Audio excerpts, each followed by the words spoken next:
You cannot escape from death. To give y'all some information about myself, Mike ATL. If you follow the scene for a long period of time, you might know me from some other names. I've been like a professional player since like Tekken 5 VR. At one point in time, I was probably considered like the best in the US at one point, but this was so long ago that some of y'all might not even been born. I'm an old dude. But with that being the case, I've seen all forms of iterations of Tekken, at high level. And of course, I've been playing it since Tekken 1. So I don't have a lot of discrepancy with what I think people's sentiment is about the game that they're playing currently, as far as like it not seeming like Tekken, but I've seen Tekken evolve over all this time. And it's like where Namco is failing the most, in my opinion, is they don't have people who are able to articulate the ideas that they're trying to get across. And Yeah. so because they're not articulating what this game is, it's coming off like, hey, we're giving you the same product that we've been giving you. We're really not doing that, but we're explaining it to you like it's the same product. And so people are having the expectation that it's going to be like the former product. This is my idea. I think that they need to stop half stepping. And I think that's probably one of the bigger problems of this game. Like armor moves, they don't really work for the situation the way that you would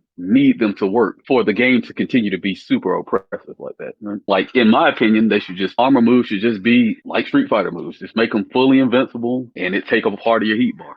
I do like the idea that I hear a lot of people say about building the heat meter. Or if you start with the heat meter, link it to your armor moves and make them invincible. So then it don't really matter how much frame advantage you put me in. Players like you are really good at the game. And when you say make Hmm. power crushes invincible, a red rank Hmm. or like even someone of my skill, we will hear that and think like, what is that? So like, what does that mean? Like invincible power crushes? You remember Tekken 7, how no matter what the frame was, you could always drag an uppercut with Akuma. Oh yeah, EXDP. But Yeah, in order to do so, it took some of his meter. I just think that the armor moves, they can't really work the way they're supposed to work for the game suppression level. And what I mean by that is like, if you have me in a situation where the low move is going to beat my armor move, the armor move is not really armor at that point. It's yeah. just another option. It's like pressing down or pressing up or pressing back. Oh, but this is just an option that could just get beat out. In actuality, if you think about how most other games work, even if it does take your health, like it's a get up off me tool in most cases. And so then you have to stop what you're doing and you're going to get bust wide open. There ain't no, oh, I'm going to do this low move and stop you from doing your armor move. And I'm going to grab you and stop you from doing your armor move, which means you're going to stand still and eat these mix ups. No, the whole purpose of the get out of jail free card is, am I going to get up with that dragon uppercut or am I going to stand there and eat the mix up? And you can make it a penalty to me. Like if I do guess wrong, make a launch punishable, tear me out the frame, So but make it so that you have to have some reason to not press your offense because you have in the back of your mind, it don't matter what frame advantage I have, he could bust out of this. I think that works better for the system that they're creating because what they're trying to create really is like a hard read system. It's really only when they're rewarded by the big moves. What I mean by that is if you play small Tekken to prevent them from ever getting to the big Tekken, then it's just Tekken that you've been playing for all these years. And sometimes, once they do the way I at least envision how the developers are trying to make this game, it's like, oh, okay, you stood there long enough for me to do a move that should lead into a mix up. Kind of think of it in a more simpler term. If you stood there long enough for Brian to do back one, he gains frame advantage, right? All right, well, while he has this frame advantage, now you're stuck in this mix up. He don't have so much frame advantage where you can't move at all, but he has enough frame advantage to where you have to make certain decisions. All they did was they took that from every previous Tekken and they just spiced it up a little bit. So it's like instead of you're eating this back one and then I have to make my offense, you're gonna eat this back one into some pre-made offense. Maybe people don't really like that much, but I mean that's just a natural progression of what this game has become. People who came in on Tekken 7, they don't realize like Tekken 7 stuff is not Tekken either. Tekken 8 is just them dialing it up. The problem really comes in is they haven't figured out like, oh, if we're going to dial that up, they need to dial up the ability to defend against it or, interrupt it. And I think that would probably change a lot of how people think about it. Yeah, people would be like, oh man, they got invincible moves in Tekken. I can't do no damn frame traps. This is some bullshit. People gonna complain, but people complain about armor moves. And guess what? Now people don't care about armor moves. It's just don't want the armor move to be cheap as hell. For the most part, people will get over it. It's like, oh, okay, well, if this shit gonna be invincible, but I can launch it, they'll be like, oh, okay, it's a little Street Fighter-ish, but Tekken 7 is a little Street Fighter-ish. And people love that game. I don't think everything since Tekken 6 has been kind of, I guess y'all say, like, towards the casuals. And even that, I don't know, casuals is different in my mind. I just think anybody who don't play in a tournament is a casual, good or not good. Like me, I'm a casual now because I don't play in tournaments, but Even with like your ability to out knowledge the opponent, you don't feel like the game is doing everything to restrict your skill, but amplify their lack of skill. people like season one. I ain't even play season one. I played season one for like up till Eddie came out, and then I ain't even play it no more because I was working all the time. So when I play Eddie now, it's just tearing me out the frame because I just don't know what he do. I played a Lydia. It was crazy. It was like I don't know what in the world she's doing, but I played Lydia enough to where it's like, oh, okay, like this move she's doing to go into the stance is linear as hell. Let me just do a down forward one sidestep and see if this person tries to do these big commands. If they try to go for these big commands and they don't work, I know I can punish them. If they're doing something that's homing, oh, well, it's probably slow. So then I'm going to put them in this situation and I'm going to check them with these jabs, or I'm going to check them with this quick mid kick or this low kick, or I'm going to step it so that they're forced to not use their big shit and they got to play small Tekken, which is going to look like regular as Tekken. I think the difference here is, to answer your question a little bit more concisely, it's just when they guess correctly and do the big move and make me block it, there's a penalty to me not guessing right with small Tekken. And the penalty is bigger than what it used to be. You play against Dragunov on Tekken 7, right? If you don't step them, if you don't interrupt them, if you don't guard armor through them, right? And you stand there, what are you going to do? You're going to do run into, and now you got to eat a mix-up. The only difference here in this game is that they just said, okay, the mix-up is going to be baked into the move, which they had started doing that kind of stuff in Tekken 7. I do agree that like you can try to experiment to figure out ways around this stuff. With Tekken 8, it's on to the next guess. It's on to the next guess. And I think that's the problem that people have, is like it's so much guessing and you don't have the ability to like, problem solve without losing your whole health bar. And it just creates this loop of like lose, go to replay, try to remember. Lose, go to replay, try to remember. That's where I guess I disagree, right? Mhm. I think about Tekken 8 it's the whole resource of this game. Right? Like the idea of you saying, yeah, I could go back to the replay and check it out. But like you couldn't do that before. Yeah. That is such a great tool that people just overlook because it's just like, oh, well, I mean, I don't feel like doing that, right? But that's kind of always been the problem with Tekken in general. You have to practice to get good at Tekken. If you don't practice Tekken, it could be Tekken 3. And I could just spam some junk. And if you don't know how to get out of it, you just never going to figure out how to get out of it. In this game, I will say with all of the BS that they put in the game, the ability to go back at any interval during the match and just be willing and interested enough to be like, oh, you know what? Let me sidestep and see if I can sidestep this. Let me see if I can duck it. Let me see if I can armor move this situation. So now when I play that character again, this is like that in any game. I mean, Tekken has more moves than most games, but it's like, well, the situation is only going to be a certain situation. Like, oh, if this person is abusing something, they're probably just abusing the same shit over and over again and just changing the options. Well, I could go back in the game and literally go back in the game and see what outcome could have came if I'd have did something different. That's like a blessing to have in this game. Yeah. It's something that's taken for granted because, I think a lot of people think that only hardcore players want to do that.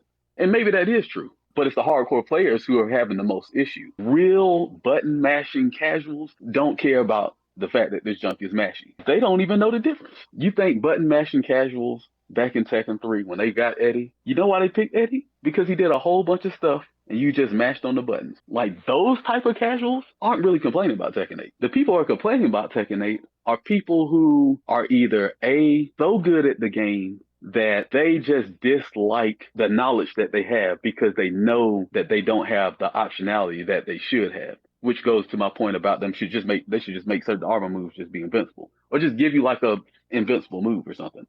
Because if I fight Eddie and I'm like in the training room and he's doing this relax thing, I can't jump over this move because his low move gonna clip me and take all my health. I can't duck the low move because his mid move gonna take all my damn health. And I can't sidestep the jump because these moves are homing. Yes, that's where people are like, okay, this is the real bullshit. Because they went and tested it out and realized like, oh, I just got a hard guess. Well, if you're gonna make a game where you hard guess, you need to go ahead and throw the third option in there. Let me just bust out your shit. If I guess right, it's just like fighting back in Tekken 7. It's just like fighting Akuma. Sometimes Akuma jump up out your shit with an uppercut. And guess what? If you're not paying attention, you get comboed.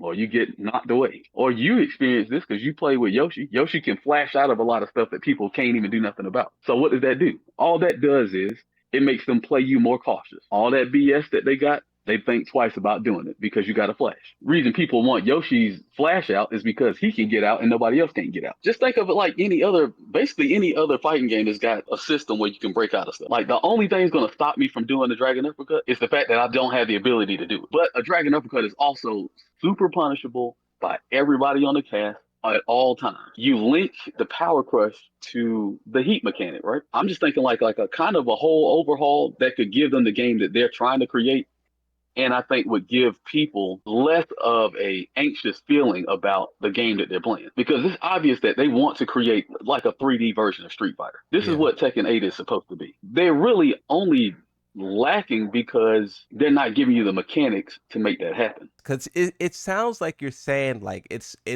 a skill issue that the players are having.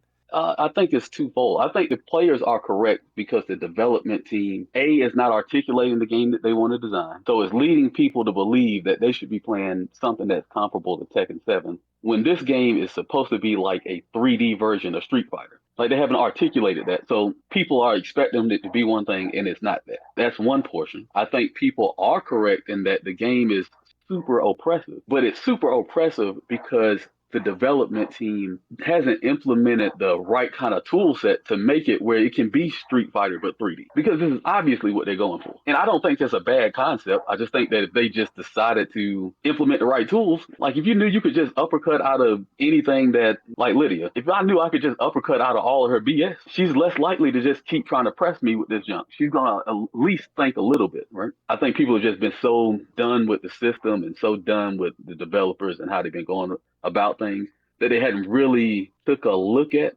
that sidestep. I picked up season 2, and this is what made me start playing it again. It was like, oh, like you can actually move around stuff on this game now. Like stuff on season 1 that I couldn't get out of. Man, I'm walking around it. If you watch my match, half the time I'm just sidestepping all the characters. Is all I'm doing. So they never even get to do none of the BS. And I think the developers, in their mind, that was their thought process. It's like, oh, we buffed the sidestep so you can get around the BS. That's why we buffed up the defense. How do you feel about them putting +5 mids in the game? That's my point. Okay, yeah, go ahead. Yeah, that's my point. If they have the invincible aspect of it, then that won't matter as much. You can have this extra junk in here because, yes, those moves that are like +5 tracking, homing mid moves, they're also slow moves.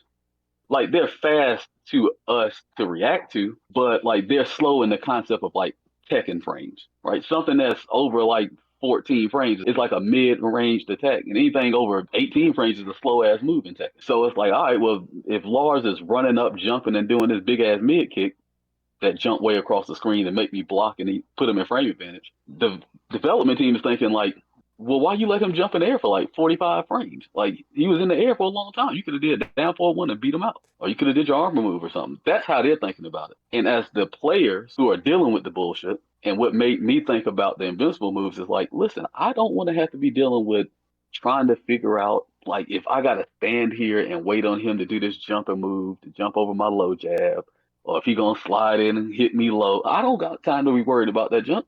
So how about when he gets that +5 move, he still need to use his brain. Let me uppercut all of this shit. If you want to not do that kind of stuff, then change your system where all of his options, have severe weaknesses. Make the low and the mid be sidesteppable and make the high maybe be a homing move, I guess. I mean, I don't think that that's a good idea either, but like at least you could step the mix up and, possibly, I don't know, that's like some higher skill shit that I don't think people should have to worry about. That's why I think you should just get a Dragon Uppercut and just link it to the heat system. Like people have a lot of problems with the heat system because it makes the characters overbearing. I understand the heat system to be like, listen, your character has weaknesses. When they go into the heat system, it's supposed to cover their weaknesses for a short period of time. That's why you do something like you give King homing throws. Like you can still break the throws. If he cuts his junk on, he got like 5 seconds to try to throw you to death and try to gain some meter back.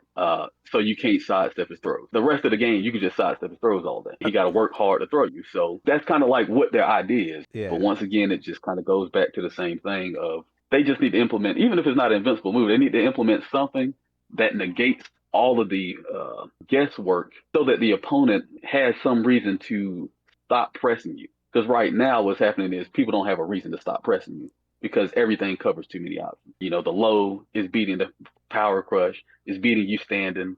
You got so much frame advantage, I can't jump out the damn low move. So I literally have to duck. And that's why I think that the making it +9 instead of plus, what was it, 25, 17, whatever it was. Yeah, Like, 17. yes, that is very, very impactful because in a situation where I couldn't even hot kick a hell sweep, I can now at least hot kick the hell sweep. Right? I could risk it for the biscuit and I could lose risking it, but I could at least attempt to risk it. Yeah, Before I I'm couldn't even attempt to risk it.